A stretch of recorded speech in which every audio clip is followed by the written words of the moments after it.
The security camera captures it all in crystal clear 4K, Karen's perfectly manicured hands gripping the fence, her designer swimsuit catching moonlight as she drops into the crystal blue water with barely a splash. She has no idea that 30 minutes ago, Marcus had dumped 50 pounds of raw honey into that same pool, turning it into a sticky, golden nightmare. But what she also doesn't know is that this isn't just about trespassing anymore. This is about justice. And Marcus has been planning this moment for 3 years, ever since Karen destroyed everything he loved. The revenge is sweet, literally. But the real twist: Karen isn't the only one who's about to get trapped tonight. The notification pinged on Marcus Chen's phone at 11:47 p.m., just as it had 17 times before. Pull motion sensor activated. He didn't even need to look at the security feed to know what he'd see: Karen Whitmore's bleached blonde head bobbing in his backyard pool like some entitled mermaid who'd lost her way. "Not tonight, Karen," he whispered to the darkness of his bedroom, his fingers already moving across the phone screen to pull up the live feed. "Tonight, you're going to learn." The camera showed exactly what he expected: Karen floating on her back in the center of his pool, her arms spread wide like she owned the place. The underwater LED lights cast an ethereal glow across her face, and for a moment, Marcus almost felt guilty about what he'd done 3 hours earlier. Almost. The 50 pounds of raw, unfiltered honey had cost him $400 and a very awkward conversation with the bulk supplier. Making mead, he'd lied, watching the delivery driver stack the heavy containers by his back gate. Lots of mead. Now, as he watched Karen's legs kick lazily through the water, Marcus wondered how long it would take for the honey to fully dissolve and transform his chlorinated sanctuary into something resembling a nature preserves bee farm.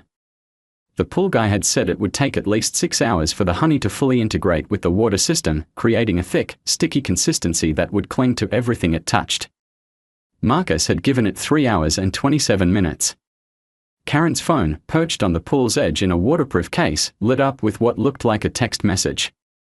Even from the security camera's angle, Marcus could see her reaching for it, her wet hands dripping onto the device's screen. "Enjoying yourself," he muttered, pulling on his jeans and a t-shirt. 3 years of this. 3 years of finding Karen in his pool every few weeks, always with some new excuse, always with that same entitled smirk when he confronted her. The first time, she'd claimed she thought it was a community pool. The second time, she'd insisted her own pool was being cleaned. And she just needed a quick dip.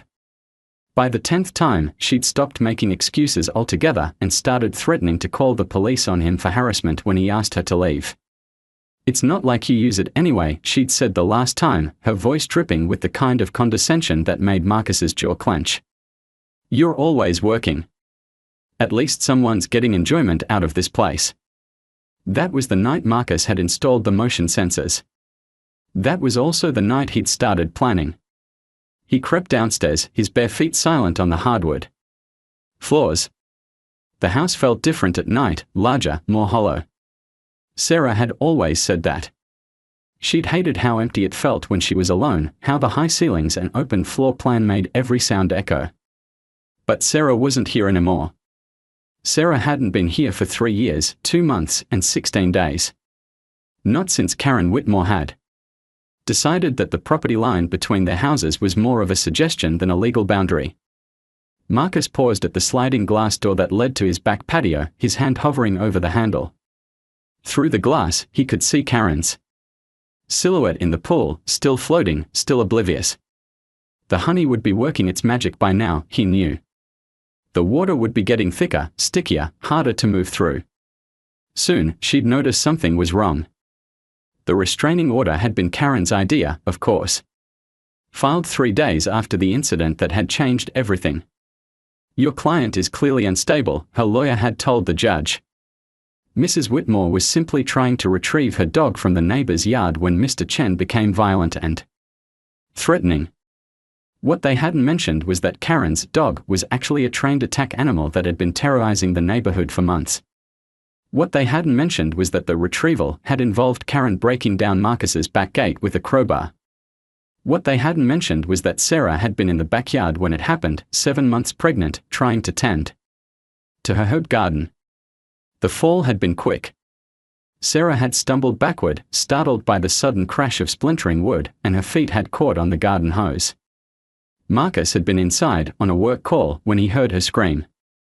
The baby they'd planned to name him David had been born 3 hours later, at 28 weeks. He'd lived for 6 minutes. Sarah had lasted another 2 weeks before the infection took her. Karen's restraining order had prevented Marcus from attending either funeral. Now, as he watched her luxuriate in his pool, Marcus felt that familiar burn in his chest, the one that started small and grew until it consumed everything else. She'd taken his family. She'd taken his peace. She'd taken his right to grieve properly. Tonight, he was taking something back. The sliding door opened with barely a whisper. The night air hit his face, carrying the scent of chlorine and something else, something sweet and thick that made his nostrils flare. The honey was working faster than he'd expected. Beautiful night for a swim, he called out, his voice carrying across the water. Karen's head snapped up, her eyes finding him in the darkness.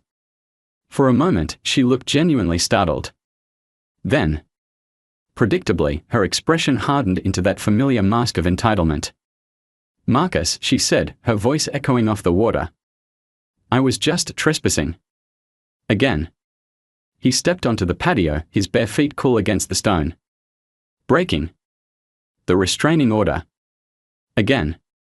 She laughed, actually laughed, and the sound made something dark and violent twist in Marcus's stomach. Oh, please. The restraining order is against you, not me. I can be wherever I want to be.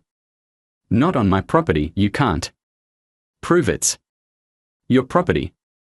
She gestured toward the fence line, where the wooden posts disappeared into shadows. Your precious survey was 3 years ago. Things change. Boundaries shift. Marcus felt his hands curl into fists. This was exactly what she'd said the night Sarah died. Exactly the same words, delivered with the same casual cruelty. You know what else changes, Karen? He walked closer to the pool's edge, close enough to see the confusion starting to creep into her eyes. Water composition. That's when she tried to stand up. The honey had done its work. Karen's movements, which had been fluid and graceful moments before, suddenly became labored and clumsy.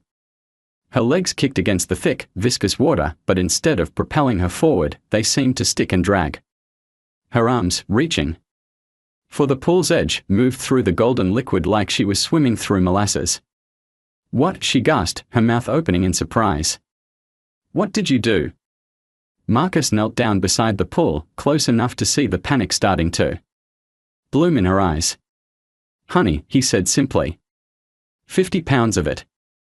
Raw, unfiltered, straight from the hive. Karen's face went white. She threshed harder, but the honey water clung to her like liquid amber, slowing every movement, making every stroke a monumental effort. You're insane. You could have killed me. Could have. Marcus's voice was steady, calm. But I didn't. See, Karen, I'm not like you. I don't take lives. I just complicate them. She was struggling toward the shallow end now, her breathing becoming labored as the thick liquid made every movement exhausting. The police, I'll call the police, with what phone? Marcus nodded toward her device, still sitting on the pool's edge. And tell them what? That you were trespassing on my property at midnight and I put honey in my own pool. Karen's eyes darted between Marcus and her phone, calculating. She was smart enough to know he was right. Smart enough to know she'd painted herself into a corner. But not smart enough to know what Marcus had planned next. Here's what's going to happen, he said, standing up and walking to the pool house. You're going to stay right there in my honey trap until sunrise. Then you're going to drag yourself out, drive home, and never set foot on my property again. I can't, Karen's voice cracked. I can't stay in here all night. This stuff it's like glue. Then you should have thought of that before you broke into my pool. Again. Marcus disappeared into the pool house, leaving Karen alone with the slowly thickening water and her growing panic. He could hear her calling his name, her voice echoing off the water, but he ignored it. He had preparations to make. Inside the Pool house. He pulled out his phone and scrolled through his contacts until he found the number he'd been saving for 3 years. Detective Riley Morrison, the cop who'd handled Sarah's case. The one who'd told Marcus, off the record, that if he ever had solid evidence of Karen's harassment, he should call. The phone rang twice before Riley's groggy voice answered. Morrison. Detective, it's Marcus Chen. I think it's time we had that conversation about Karen Whitmore. There was a pause, then the sound of Riley sitting up in bed. What happened? She's trespassing. Again. But this time, I've got her on video BR. Detective Morrison's flashlight beam swept across the pool, illuminating Karen's honey-slicked form like some twisted crime scene photo. But his expression wasn't one of satisfaction or vindication. It was something much worse, recognition mixed with dread. Jesus Christ, Marcus, Morrison whispered, lowering his light. What have you done? Behind him, 2 uniformed officers emerged from the shadows, their own flashlights dancing across the scene. Officer Janet Hayes, a 20-year veteran with steel grey hair, took one look at Karen struggling in the viscous water and immediately reached for her radio. Control, this is Unit 47. We are going to need EMTs at 1247 Oakwood Drive. Possible. Chemical exposure, victim in distress. Chemical exposure. Marcus stepped forward, his calm demeanor cracking. It's honey. Just honey. 50 pounds of raw honey, Morrison said grimly, pulling out his own phone. In a chlorinated pool. Do you have any idea what that combination can do to human skin after prolonged exposure? The question hit Marcus like a physical blow. In all his planning, in all his fantasies of revenge, he'd never considered the chemical interaction. He'd thought about embarrassment, about inconvenience, about Karen finally facing consequences. He hadn't thought about burns. I didn't, Marcus started, but Morrison cut him off. Officer Hayes, get in there and help her out. Now. Hayes was already stripping off her utility belt, her movements efficient and practiced.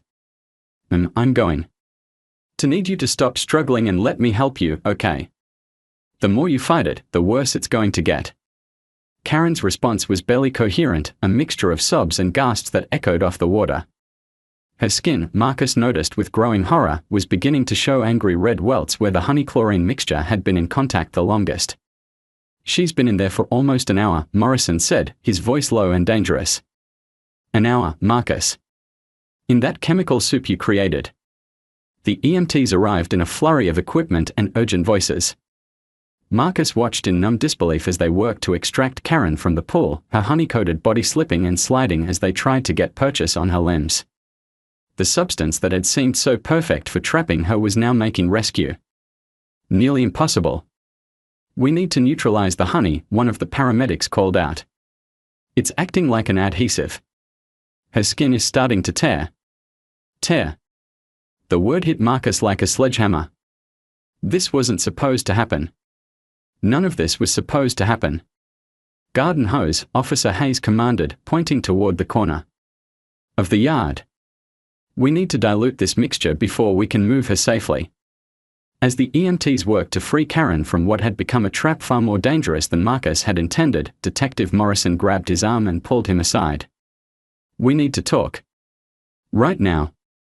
They moved to the far corner of the patio, away from the chaos surrounding the pool. Morrison's face was grim in the porch light, his usual measured demeanor replaced by something closer to anger. 3 years. Morrison said quietly. 3 years I've been waiting for you to cross a line, and tonight you didn't just cross it, you pole vaulted over it. She's been trespassing, and you've been documenting it. Building a case. I told you to call me when you had evidence, not when you had a victim. Marcus felt the world tilting beneath his feet. Victim. She's the one who's going to the hospital with chemical burns, Marcus. She's the one who's going to have scars. She's the one whose lawyer is going to have a field day with this. The EMTs had managed to get Karen out of the pool and onto a stretcher. Even from across the yard, Marcus could see the damage. Her skin was mottled with red and white patches, and the honey mixture clung to her like napalm, making every movement an agony. I need to know, Morrison continued, his voice barely above a whisper. Did you know?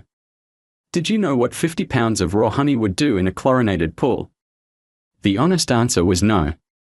Marcus had been so focused on the symbolism, the sweetness of revenge, the poetic justice of Karen being trapped by her own actions, that he hadn't considered the chemistry. But looking at Morrison's face, he realized the honest answer might not be enough. I thought it would just make the water thick, he said finally. Sticky. I thought she'd have trouble swimming, get embarrassed, maybe learn a lesson. Morrison studied his face for a long moment. You thought wrong. Karen's voice, weak but audible, cut through the night air. I want to press charges. Attempted murder. He tried to kill me. We need to get you to the hospital first, one of the EMTs said gently. We can worry about statements later. But Karen's eyes were fixed on Marcus, and even through her pain, he could see the calculation there. She'd found her angle. Her way to turn this around. He's been planning this, she gasped as they loaded her onto the stretcher. 4 years. He's been watching me, documenting everything, waiting for his chance. Morrison's expression darkened further. Is that true? Marcus felt the trap closing around him, not the honey trap he'd set for Karen, but something far more sophisticated and dangerous. Every piece of evidence he'd gathered, every camera he'd installed, every time he'd documented her trespassing, could now be reframed as premeditation. I was protecting my property, he said, but even to his own ears, the words sounded hollow. By creating a chemical weapon in your backyard. It's not a weapon. It's honey. Tell that to the woman who's going to spend the next week in a burn unit. The ambulance pulled away, its red lights fading into the distance. Officer Hayes was photographing the pool, documenting the scene with the methodical precision of someone who'd done this 1,000 times before. The honey water mixture had taken on an ominous quality in the camera's flash, looking less like a prank and more like evidence of something much darker.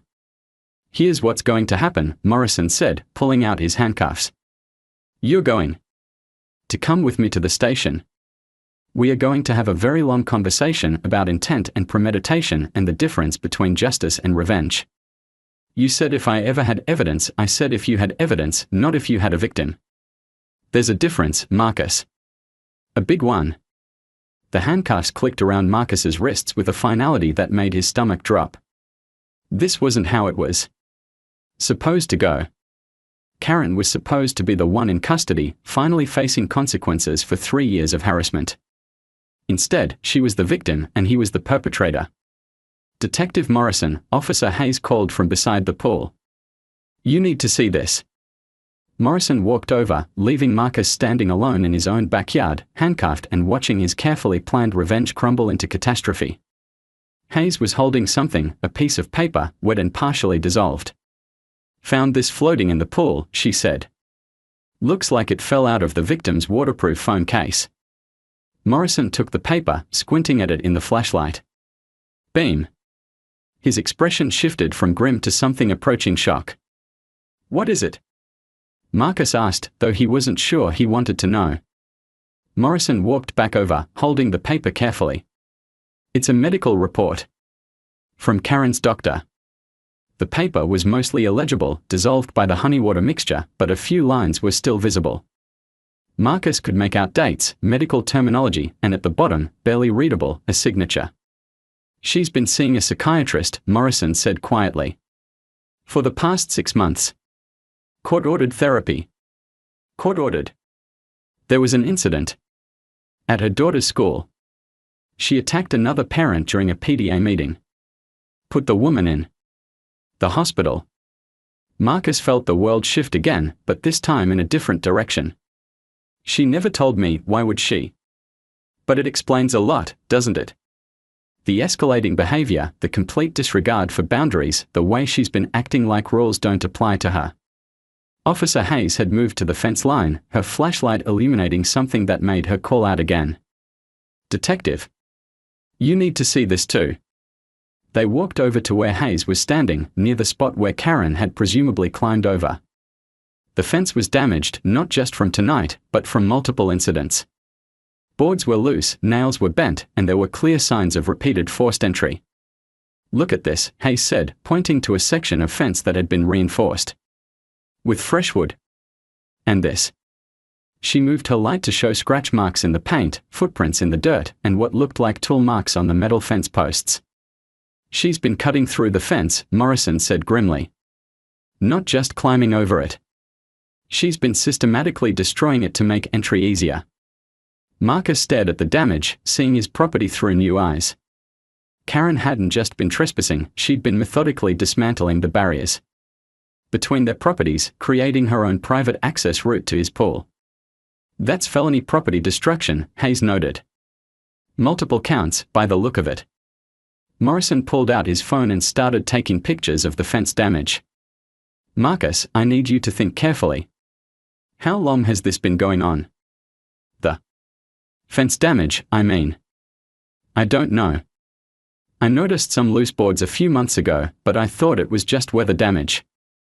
I had it repaired, but then it kept happening. Yeah. I kept having to fix the same sections over and over. Morrison and Hayes exchanged a look that Marcus couldn't read. There was something they weren't telling him, something that went beyond simple trespassing and property damage. What aren't? Special Agent Diana Reeves stepped out of the lead SUV with the kind of measured confidence that made Marcus's handcuffs feel tighter. She was younger than he'd expected, maybe 40, with sharp eyes and expensive suit that somehow remained pristine despite the late hour and crime scene chaos. Detective Morrison, she said, her voice carrying the authority of someone accustomed to taking control of situations. I need to see the contaminated evidence. Morrison gestured toward the pool, where the honey water mixture had begun to crystallize. Under the portable lights the FBI had set up. It's all there. The drop site, the money, the logbooks. But it's been compromised. Agent Reeves walked to the pool's edge, her flashlight beam cutting through the viscous liquid. How compromised? 50 pounds of raw honey. The suspect, Morrison glanced at Marcus, the homeowner used it as some kind of trap. The chemical reaction with the chlorine has made everything sticky and potentially corrosive. Potentially corrosive. Agent Reeves turned to Marcus, her expression unreadable. What exactly did you think would happen when you dumped industrial quantities of honey into a chlorinated pool? Marcus felt the weight of 6 federal agents watching him, their silence more intimidating than any interrogation technique. I thought it would just make the water thick. I thought she'd get stuck, get embarrassed, learn a lesson. Learn a lesson. Agent Reeves repeated the words like she was tasting something bitter. About what? About trespassing. About harassment. About what she did to my family. Your family? Morrison stepped forward. Agent Reeves, there's a history here. The victim was involved in an incident 3 years ago that resulted in the death of Mr. Chen's wife and unborn child. Agent Reeves's expression shifted slightly, not to sympathy, but to something that might have been understanding. And you've been planning revenge ever since. I've been trying to get justice, Marcus said. She's been trespassing, harassing me, destroying my property. I documented everything, called the police, tried to do it the right way. Nothing worked. So you decided to take matters into your own hands. I decided to make her face consequences. Agent Reeves pulled out a tablet and scrolled through what looked like surveillance photos. Mr. Chen, what I'm about to show you might change your perspective on what consequences your neighbor was already facing. She turned the tablet toward him. The images were grainy, shot from a distance, but clear enough to show Karen at various locations around the neighborhood. Different pools, different backyards, always at night, always alone. These photos were taken over the past 6 months, Agent Reeves explained. Karen Whitmore has been using pools in this neighborhood as drop sites for a money laundering operation. Worth approximately $12 million. Marcus stared at the images, his mind struggling to process the information. 12 million. She's been working with a network of individuals who use residential pools for what we call water displacement. Money laundering. They hide waterproof containers in pool equipment, use the regular maintenance schedules to move money without detection. It's actually quite sophisticated. Agent Reeves swiped to another image, Karen's car parked in various driveways. Karen. talking to people Marcus didn't recognize, Karen entering and leaving houses throughout the neighborhood. Your pool wasn't the only one she was using. It was just the most convenient, given your work schedule and the fact that you lived alone. She knew I lived alone. She knew everything about you, Mr. Chen. Your work schedule, your travel patterns, your grief counseling appointments. She'd been watching you as carefully as you'd been watching her. The revelation hit Marcus like a physical blow. While he'd been documenting Karen's trespassing, building his case for harassment, she'd been conducting surveillance on him to facilitate her criminal activities. The trespassing, the harassment, the destruction of your fence, it wasn't personal, Agent Reeves continued. It was business. You were just a convenient mark. Marcus felt something cold settle in his stomach. So Sarah's death was an accident that happened to provide Karen with the perfect cover story. A grieving widower who worked long hours and traveled frequently. No one would question why she was in your backyard if she got caught, she'd just play the concerned neighbor checking on your property. Detective Morrison had been silent during this exchange, but now he stepped forward. Agent Reeves, where does this leave Mr. Chen legally? That depends on several factors. The extent of Karen Whitmore's injuries, whether she survives, and whether Mr. Chen is willing to cooperate with our investigation. What kind of cooperation? Marcus asked. Agent Reeves gestured toward the pool. Right now, months of investigation work are dissolving in that honey mixture. Financial records, transaction logs, evidence of communications with other members of the network. We need to know what you might have seen or heard that could help us recover that information. I don't know anything about money laundering. But you've been documenting Karen's activities for 3 years. You have security footage, timestamps, patterns of behavior. That information could be crucial to our investigation. Marcus looked around his backyard, the space that had once been his sanctuary, where Sarah had grown her herbs, where they'd planned to teach their son to swim. Now it was a crime scene, contaminated with his own desire for revenge. What if I cooperate? What happens to me? If Karen survives, you're looking at assault charges, possibly reckless endangerment. If she dies, Agent Reeves let the implication hang in the air. And if I don't cooperate? Then you're looking at all of those charges plus obstruction of justice and destruction of evidence in a federal investigation. The difference between 5 years and 25 years. Marcus felt the weight of the decision crushing down on him. Everything he'd worked for, everything he'd planned, had led to this moment. He could try to protect himself, or he could help bring down the criminal network that had been using his grief as cover. There's something else you should know, Agent Reeves said, pulling out her phone. We've been in contact with the hospital. Karen's condition has changed. Marcus held his breath, waiting for the news that would determine whether he was facing assault charges or murder charges. She's awake. And she's talking. The relief was immediate and overwhelming. Karen was alive.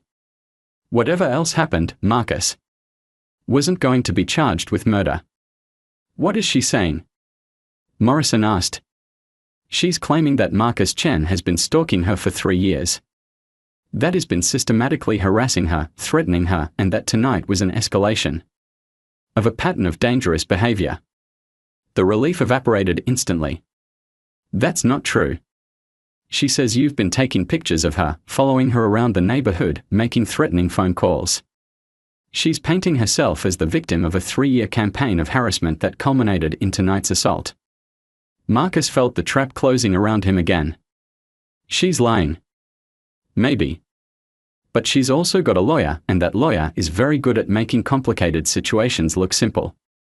To a jury, this looks like a clear case. Obsessed neighbor uses chemical weapon to assault innocent woman.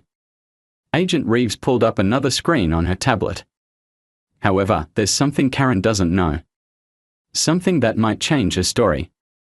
The screen showed financial records, bank statements, transaction logs, wire transfers. All in Karen's name. We've been monitoring her accounts for 6 months. Every transaction, every deposit, every withdrawal. We know about the money laundering. But more importantly, we know about the other activities. What other activities? Insurance fraud. She's been filing false claims against neighbors throughout the area. Slip and fall accidents, property damage, personal injury. Always small amounts, always settled out of court. Marcus stared at the records, seeing a pattern he'd never noticed before. She filed a claim against me. 3 years ago, right after Sarah died. She claimed I damaged her fence during some kind of confrontation. And you paid it. My insurance company paid it. They said it was cheaper than fighting it in court. Agent Reeves nodded grimly. She's been doing this for years, Mr. Chen. Using her neighbor's grief, distraction, and desire to avoid conflict to commit systematic fraud. You weren't her first victim. You were just her most convenient one. The full scope of Karen's manipulation was becoming clear. The harassment, the trespassing, the destruction of his property, it had all been part of a larger pattern of exploitation. So what happens now? Marcus asked. Now, we use what we know to flip the script. Karen thinks she's got you trapped with her harassment claims. But we've got evidence of her criminal activities going back years. Insurance fraud, money laundering, systematic exploitation of grieving neighbors. Agent Reeves put away her tablet and looked Marcus directly in the eye. Here's what I'm offering you. Full cooperation with our investigation, including access to all your security footage and documentation of Karen's activities. In exchange, we'll make sure the prosecutor knows about the extenuating circumstances, the death of your family, the years of harassment, the fact that you were unknowingly providing evidence for a federal investigation. And if I say no, then you face the charges alone, without federal support, and Karen gets to play the victim while her criminal network continues to operate. Marcus looked around his backyard. The FBI field office at 3 a.m. looked like something from a nightmare, fluorescent lights humming overhead, the smell of stale coffee mixing with industrial disinfectant, and the constant buzz of activity from agents who never seemed to sleep. Marcus sat in interview room B, his hands finally free of handcuffs but somehow feeling more trapped than ever. Agent Reeves entered carrying 2 cups of coffee and a thick manila folder that made Marcus's stomach clench. She set 1 cup in front of him and opened the folder to reveal a stack of documents that looked freshly printed. Karen's been busy, she said without preamble. Her lawyer filed a formal complaint 2 hours ago. Stalking, harassment, assault with a deadly weapon, and my personal favorite, terrorist threats involving chemical weapons. Marcus stared at the papers, the legal terminology blurring together. Chemical weapons? Apparently, your honey trap constitutes a deliberate deployment of caustic substances designed to cause bodily harm. Her lawyer's painting you as some kind of domestic terrorist who's been planning this attack for 3 years. That's insane. Insane, but effective. The media's already picked up the story. Grieving widower turns vigilante, attacks innocent neighbor with chemical trap. It's trending on social media. Agent Reeves pulled out her phone and showed Marcus the headlines. The story had exploded overnight, with Karen positioned as the victim of a deranged neighbor's 3-year campaign of terror. There were photos of his house, aerial shots of the contaminated pool, and worst of all, a hospital photo of Karen with visible chemical burns on her arms and face. She looks like a victim, Marcus said quietly. She is a victim. That's the problem. Whatever else she's done, whatever crimes she's committed, you did put her in the hospital with chemical burns. That's a fact that's very hard to argue with. Agent Reeves sat down across from him, her expression more serious than it had been outside. But there's something else. Something that changes everything. She pulled out a recording device and set it on the table. This is from Karen's hospital room. She thought she was talking privately with her lawyer, but hospital rooms aren't as private as people think. The recording crackled to life, Karen's voice weak but unmistakably calculating. Need to move fast on this. If the feds start digging into the pool operation, they're going to find connections to Chicago, and then we are all fucked. Her lawyer's response was cautious. Karen, you need to focus on your recovery. Let me handle the legal strategy. The legal strategy is simple. Chen's the perfect fall guy. Crazy grieving widower, history of mental instability, 3 years of documented obsession. We paint him as a domestic terrorist and walk away as the victim. What about the money laundering investigation? What investigation? All the evidence is dissolved in honey water soup. Without the financial records, they've got nothing. And I've got a dozen witnesses who'll testify that Chen's been stalking me. Agent Reeves stopped the recording. She's not just trying to escape charges, Marcus. She's actively obstructing a federal investigation while planning to destroy your life completely. Marcus felt something cold and sharp settle in his chest. After everything Karen had taken from him, his wife, his child, his peace of mind, she was now trying to take his freedom and his reputation. There's more, Agent Reeves continued, restarting the recording. And the beauty of it is, Chen actually believes he's the victim here. He has no idea that every time he called the police about me, he was creating documentation for my harassment defense. Every security camera he installed, every report he filed, every piece of evidence he collected, it all supports my story now. Her lawyer's voice carried a note of admiration. You've been planning this for a while. 3 years. Ever since his wife took that convenient tumble in the backyard. I knew eventually Chen would snap, and when he did, I'd be ready. I just didn't expect him to be quite so creative with the revenge. The recording ended, leaving the room in deadly silence. Marcus stared at the device, his mind struggling to process what he'd just heard. She planned this, he said finally. The whole thing. She's been manipulating me for 3 years, waiting for me to do something she could use against me. And now she's trying to use your crime to cover up hers, Agent Reeves confirmed. But she made one crucial mistake. What's that? She admitted on tape that she's been deliberately provoking you, that she's been using your grief as cover for criminal activities, and that she's actively obstructing our investigation. Agent Reeves pulled out another device, a laptop this time. But we've got something else. Something that Karen doesn't know about. The screen showed security footage from a camera Marcus didn't recognize. The angle was wrong for his system. And the quality was too good for neighborhood surveillance. Federal surveillance, Agent Reeves explained. We've been watching Karen for 6 months, and that includes watching her interactions with you. The footage showed Karen in Marcus's backyard, but not just swimming. She was methodically going through his pool equipment, hiding packages, retrieving others. But more damning than that, it showed her deliberately damaging his fence, making the repairs look like weather damage. She's been sabotaging your property to make her access easier, Agent Reeves said. And she's been timing it to coincide with your work travel so you'd think it was natural deterioration. More footage showed Karen watching Marcus's house from her car, documenting his schedule, taking photos of his property. The stalking behavior she was accusing him of, she had been doing to him. This is evidence of premeditation, Agent Reeves continued. Not for tonight's incident, but for a 3-year campaign of psychological manipulation designed to drive you to exactly this point. Marcus watched himself on the screen, going about his daily life completely unaware that he was being systematically manipulated by a woman he thought was just a neighbor from hell. She studied me, he realized. Like a lab rat. She studied all her victims. It's part of her method.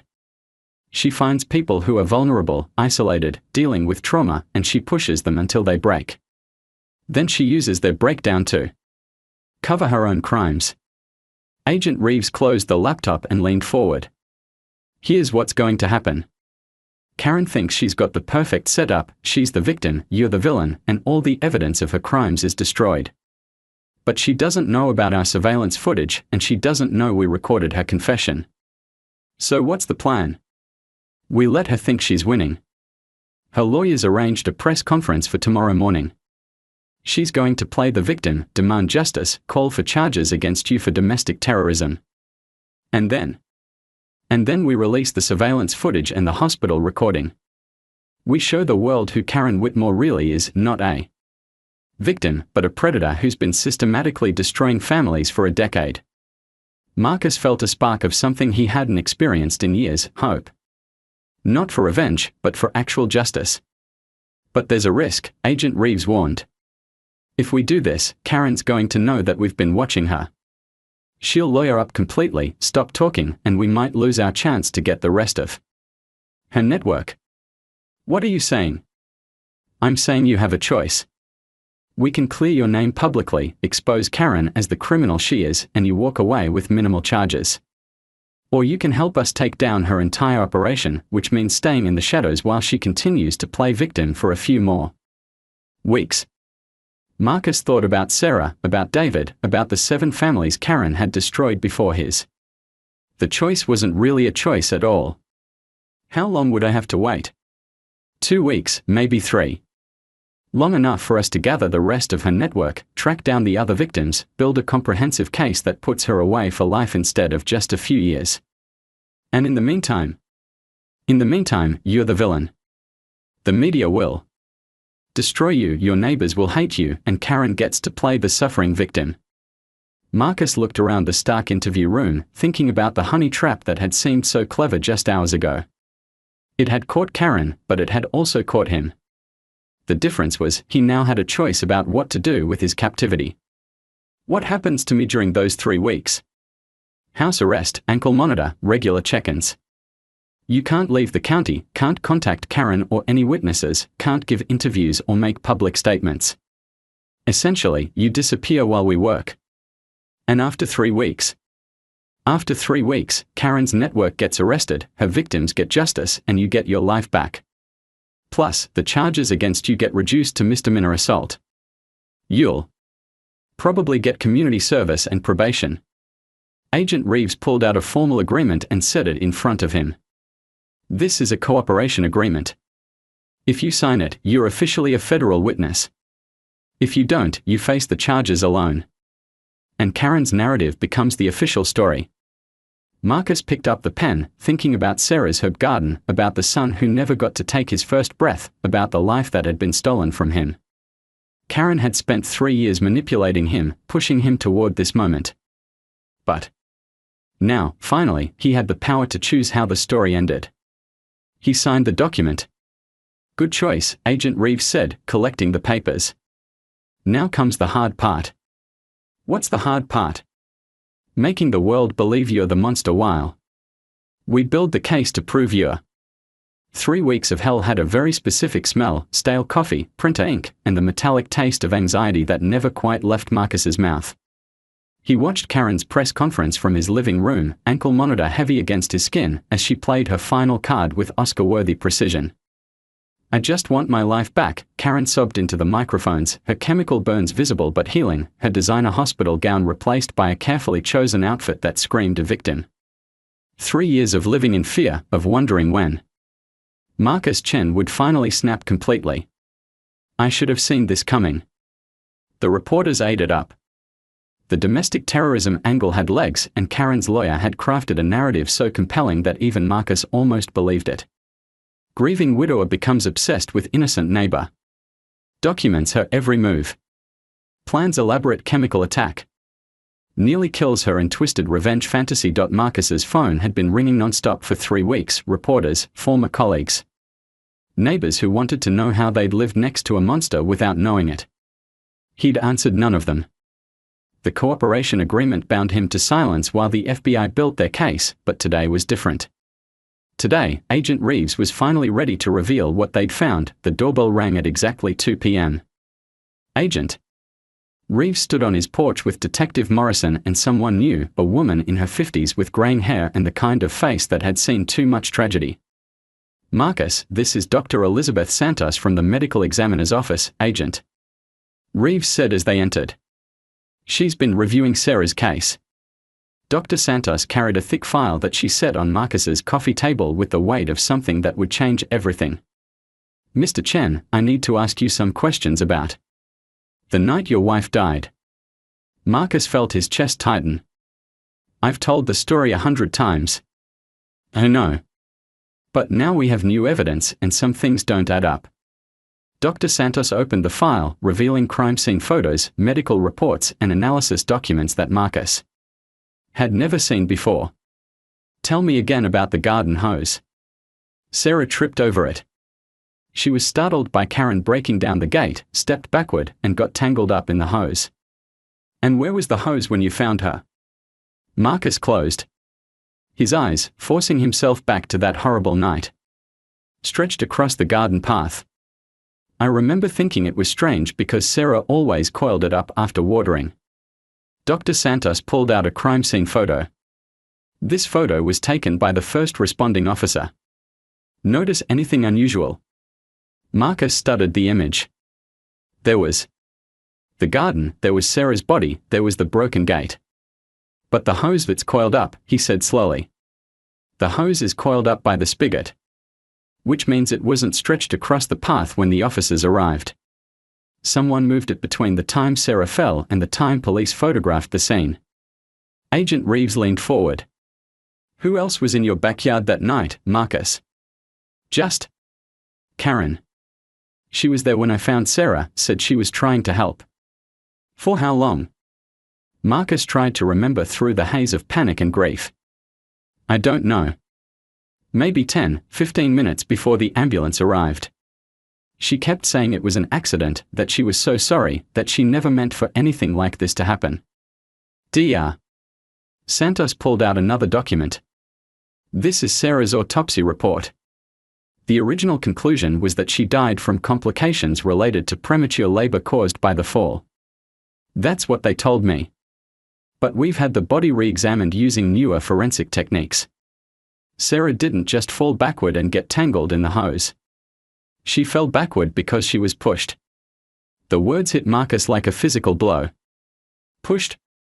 The bruising pattern on her shoulders is consistent with someone grabbing her from behind and shoving her backward. The angle of the fall, the way she landed, it wasn't a trip. It was assault. Marcus felt the room spinning around him. Karen pushed her. We think so. But proving it required analyzing evidence that was overlooked 3 years ago.